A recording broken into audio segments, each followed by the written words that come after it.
আগতে মই হাঁহ কুকুৰাৰ ফাৰ্ম খুলিছিলোঁ, মানে 100টা উঠাইছিলোঁ আৰু 50টা মোৰ ল'ৰা আৰু ময়ে। তাৰপিছতে কি কৰিলোঁ, যেতিয়া কণী পাৰিবলৈ মই কেইজনীমান হাঁহ ৰাখি দিলোঁ, কুকুৰাও ৰাখি দিলোঁ।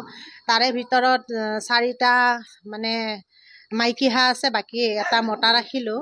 কিন্তু এই মাইকী হাঁহ 3টাৰ কোনটোৱে পাৰিছে গম নাপাওঁ, আৰু এটাই মানে কলা কণী পাৰিছে। প্ৰথম দিনা যেতিয়া মই পালোঁ, মই আচৰিত হ'লোঁ যে কোনোবাই তন্ত্ৰ মন্ত্ৰ কৰি কিবা কৰি থৈ গ'লে নেকি, নে কিবা বেলেগৰে মানে সাপৰে কণী হ'ল। তাৰপিছত বহুত চাৰ্চ কৰিলোঁ, কৰি পেলাই মানে নাই। পিছদিনাখন যেতিয়া আকৌ এটা পালোঁ, তেতিয়া মানে ভাবিছোঁ আৰু যে নাই, এইটো হাঁহে নিশ্চয় পাৰিছে। কিন্তু আচৰিত, তাৰে পিছত আকৌ মই অপেক্ষা কৰিলোঁ, 2দিন নে এদিন গেপছ দিলে, তাৰপিছত আকৌ এটা পাৰিলে আৰু 3টাই পাৰিছে।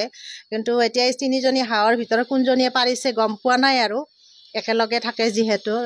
এই কলা হাঁহৰ কণী মানে বিচাৰি মানে মানুহ বহুত আহিছে মোৰ ঘৰত, মই দিয়া নাই। মই ভাবিছোঁ তাৰমানে মোৰ যিটো সন্দেহ সেইটো মাৰিব বিচাৰিছোঁ যে মই উমনি দিম, তাৰ পৰা কি মানে জন্ম হয় সেই বস্তুটো চাব বিচাৰিছোঁ, আৰু এইকাৰণে ৰাখি থৈ দিছোঁ।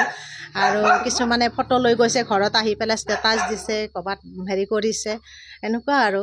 আমি আচৰিত, সাধাৰণতে গাখীৰ আৰু কণী বগাই, আমি বগা বস্তু লিখিব দিলে সৰুৰে পৰা পাইছোঁ যে বগা বস্তু কি কি, মানে তেতিয়া আমি গাখীৰ কণী এইবিলাকে লিখোঁ। কিন্তু যেতিয়া কণীয়ে কলা হৈছে, ভাবিছোঁ মানে কলিৰ যুগটো, আৰু কিছুমান নাচভূত এনেকুৱা কিবা হ'ব পাৰে, আৰু ইমান চিন্তিতও হোৱা নাই, যি হয় হ'ব আৰু এই বুলি ভাবিছোঁ। আৰু হঠাতে মোৰ ভণ্টিৰ ঘৰত আহি পেলাই নোহোৱা নোপোজা মানে বস্তু এটা দেখা পালোঁ। সেইটো হৈছে যে কি, কণী। সচৰাচৰ হাঁহে কণী পাৰে বগা, কিন্তু আহি দেখিলোঁ যে কণীটো কলা। এতিয়া জীৱনত যেন সেইটো ঘটনা দেখাই নাই। কলা হাঁহৰ কণী বহুত আগৰ পৰা, এতিয়া আমি বুঢ়ীয়ে হ'লোঁ, কণী দেখাই নাই, কলা কণী আজিয়ে প্ৰথম দেখিছোঁ। এতিয়া কি কাৰণ, কি কথা, এইবিলাক একো ধৰিব পৰা নাই। আৰু তিনিটা পাৰিছে, 3টাই পাৰিছে মাত্ৰ। মোৰ ভণ্টিৰ নাম হৈছে হিতুমণি কলিতা। কেইটা পাৰিছে?